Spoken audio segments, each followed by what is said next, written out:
I haven't had much to say about NAB this year because there really wasn't much that caught my attention.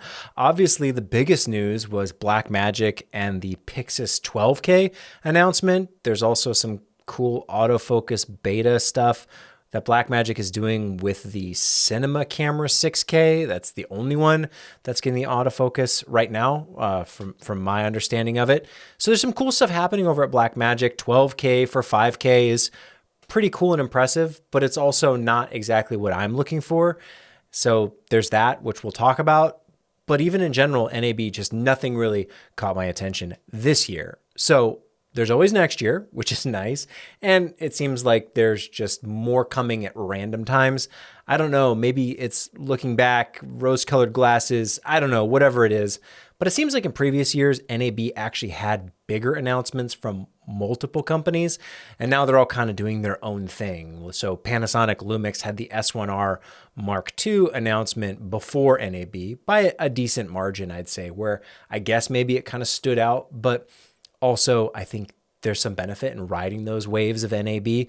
Blackmagic Pixus 12K certainly got a lot of attention this go round, and we'll talk about that, like I said. But aside from that, if there's anything that you saw from NAB that caught your attention, please leave a comment and let me know. Oftentimes, that's how I find out the best stuff, is just some random person commenting saying, hey, I thought this was cool. And I go, holy cow, how did I miss that? But if it's not, making waves on the blogs, on the forums, on YouTube, if no one, is talking about it and it doesn't get scooped up in the algorithm, it's very easy to miss. So if there's anything that stood out from your perspective that you think is really cool from NAB, please leave a comment. But let's talk about the Pixus 12K. If you go back on my channel, I'm a huge fan of Blackmagic and a lot of their products there. So the video assist, I really liked back in the day. The Ursa Mini, certainly. The G2, like the 4.6K Ursa Mini, great camera, love it. The ATEM Mini ISO and the ATEM Mini Extreme ISO, those boards are fantastic. Blackmagic does a lot of really cool stuff. They make products that I like, and they make software that a lot of people like. I don't personally use Resolve, but I do appreciate what they're doing with DaVinci Resolve and how popular it has become. So Blackmagic is one of those companies that they seem to always do a really good job with their products in terms of putting out stuff that's of quality, but then also maintaining support, like we're talking about with the autofocus on the Cinema Camera 6K. That's a nice, healthy upgrade for people who've invested in that particular camera and are looking to get a little bit more out of it. I assume that that's kind of beta testing for something Blackmagic will do in the future, building a foundation, having decent autofocus for the first time compared to everything else they've done, where autofocus is just not really a factor, which you can argue whether it's important for video, but certainly for photography, if you want to use any of these cameras, not the Pyxis, but the pocket cinema camera and those types, more of the handheld hybrid, you really ought to have a good autofocus platform in your camera. So I'm glad that they're headed that direction. But something like the Pixis 12K just doesn't strike me as something I need or want. It's cool, it's impressive. I'm glad that it's out there for the people that it's for, but I've just become so accustomed and so used to the hybrid model of production, having things like IBIS, having things like autofocus, and being able to shoot in a very low profile and build it out if I want to. You can rig a kit, certainly. And there's a lot of value to having a camera that just kind of is ready to go out of the box. But I really like the photography and video, those hybrid features, being able to take a picture and shoot a video all in one body. And the Pyxis just isn't that camera. So it's not for me, but it could be for you, certainly. But if it is, you probably already know about it. So why am I talking about it? Well, it's probably the biggest news out of NAB, which is kind of unfortunate, I would say. I wish there were more to talk about from Sony or Canon or Nikon or even Panasonic. I know the Lumix S1R Mark II was announced, and that was a pretty big deal when it was announced, and now it's out, so it's out there in the wild. Maybe you already have one. I don't, because it's not quite the camera that I'm looking for. I feel like we're so close to having the perfect camera for me, and I don't think that my needs are unique. I think the things that I would benefit from, you would probably benefit from too, even if it's not the only camera you were to ever have. Certainly another camera in the kit that can do some of the things that I know we all want it to do would be ideal. So let's talk about the Pixis 12K. What's it missing? What's the big one that everyone says? ND filters. There's no built-in NDs on the Pixus 12K, nor were there on the 6K. Maybe that's a space issue. There's just not room for it. Maybe it's a cost savings. But I think most of us, in fact, a lot of us, are looking for built-in NDs. It's just such a game changer. And I shouldn't have to talk about it any more than I already have. It's something I'm always talking about. But a true hybrid with built-in NDs would be incredible. What else is the Pixus 12K missing? It doesn't have any IBIS either. So there's cameras like the Sony FX6 that will have built-in NDs, but no IBIS. So maybe that's something you're willing to sacrifice or a trade-off. But for me, I kind of want both. I'm greedy like that. So if I've got IBIS, give me internal NDs as well. That is something I'm really not looking to sacrifice, let alone autofocus. Again, very helpful for video, but critical for photography as well. And just the form factor. There's a lot of people who like these box cameras and they hype them up and they say, oh, finally a box camera. But from my perspective, a box is never as useful or as universal as the handheld photography hybrid style camera. How can I say that? How can I know that? Well, I just look at the sales data, or I guess I don't have any insight to the true sales data, but you can look at the general vibe on the internet, what gets reviews, what has like kind of the most purchases on Amazon or B&H.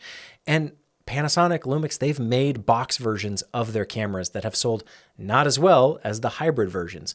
Maybe that's a Lumix Panasonic exclusive sort of thing. Blackmagic probably is different, catering more to a filmmaker crowd, a filmmaker audience, maybe sort of the replacement for Red, now that Red got scooped up by Nikon and have been a little bit more quiet. I think the Komodo just got a price drop, the original Komodo, not the X. So I don't know if that's of any interest, but they're doing things as well, making announcements. But it seems like Blackmagic wants to be that indie filmmaker camera, which is cool, which is great if you're doing indie films. But if you're more of a content creator and you want to do indie films plus music videos, plus sports, plus documentary, plus wedding, plus all the things, the only thing that makes sense in my mind is a hybrid camera because it can just do so much. And we're not living in a world where they're severely compromised like they used to be.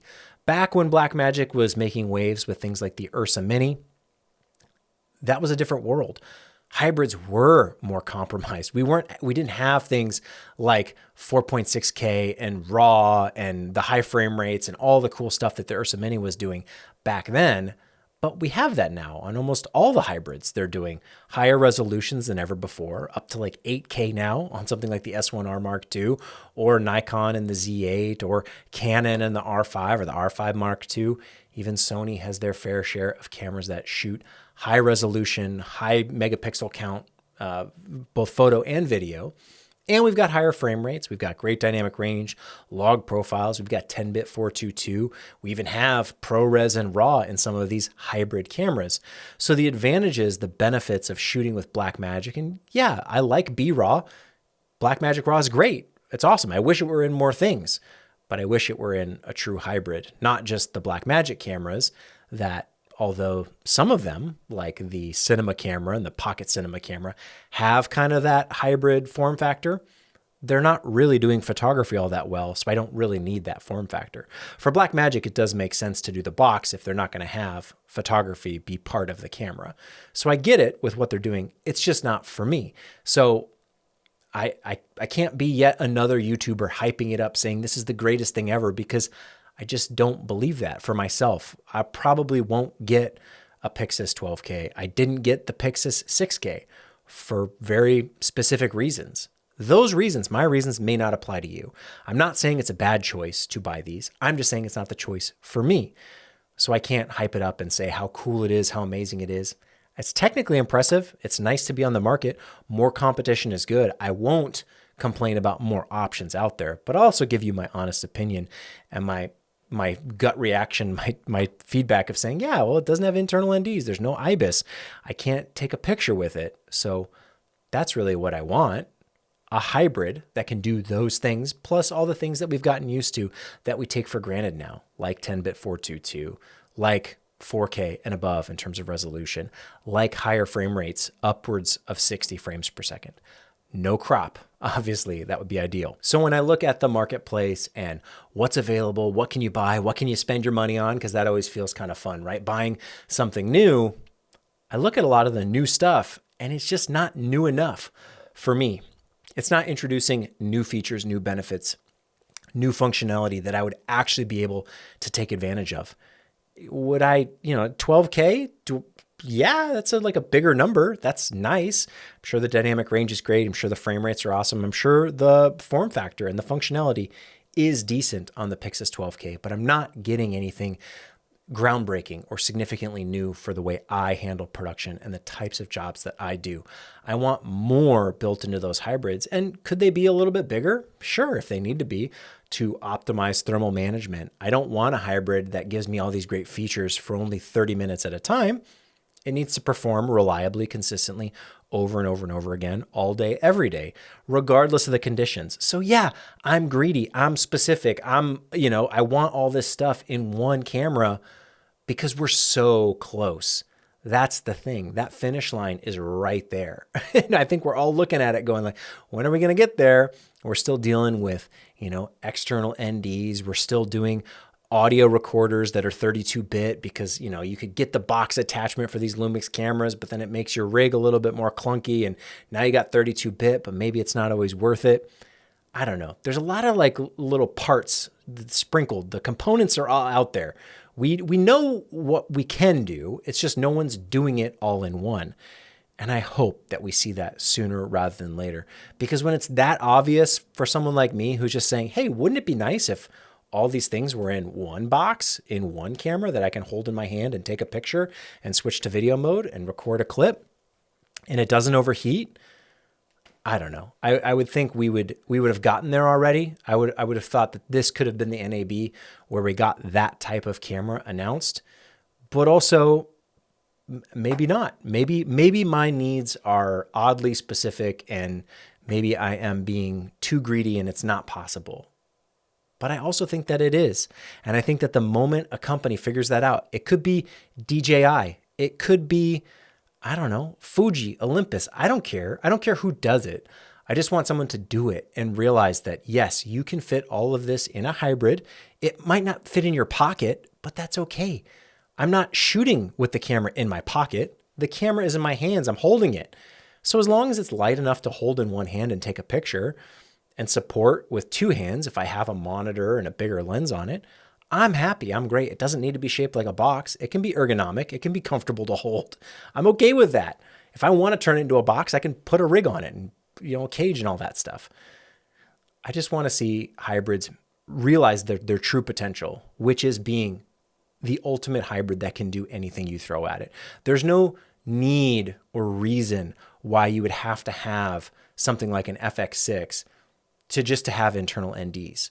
I think even on the Ronin 4D, one of them has, it's the Ronin 4D from DJI, has some kind of mechanical ND system, which that also got a price drop. I think that's now $5,000. So we're sitting right at this, like $5,000 seems to be the cusp, the breaking point for like between low budget and high budget. I don't know if that makes sense, but the Pyxis 12K gets announced for $5,000.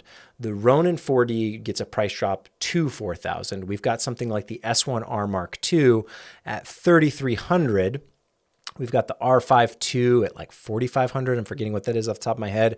I think the Z8 is around, again, $3,500 or something. I don't know all the numbers off the top of my head, but there's this spot between $3,000 and $5,000 where everything is kind of there, crowding each other out, but none of them are actually standing out by kind of bridging that gap between something like an FX6 or something with built-in NDs, but also getting stabilization and getting it in a photography style body. Maybe it's just not possible. That certainly could be the case, but whoever figures it out, it's going to sell. It's going to sell a bunch. And maybe it's something like the mythical Panasonic Lumix S1H Mark II. I could certainly see that being in that like $4,000 to $5,000 price point. Lower than $5,000, but probably $4,000 or above, like, I don't know, $4,200, $4,500, something like that. If they got all those features into that one body, it can be a little bit bigger. That's okay. As long as it's not heavier than what you can hold in one hand, is still fine. It doesn't need to be the size of an S9.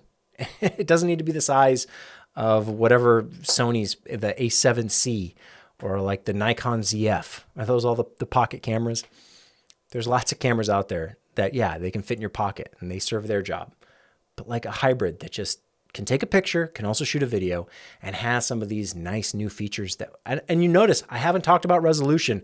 I haven't said it has to shoot 9K or 10K or 12K or 16K. Diminishing returns at that point. Like I don't know about you. Are you scrambling for 20K? Are you desperate for 30K? I think we're all pretty happy with 4K and up. 6K is great. 6K is awesome.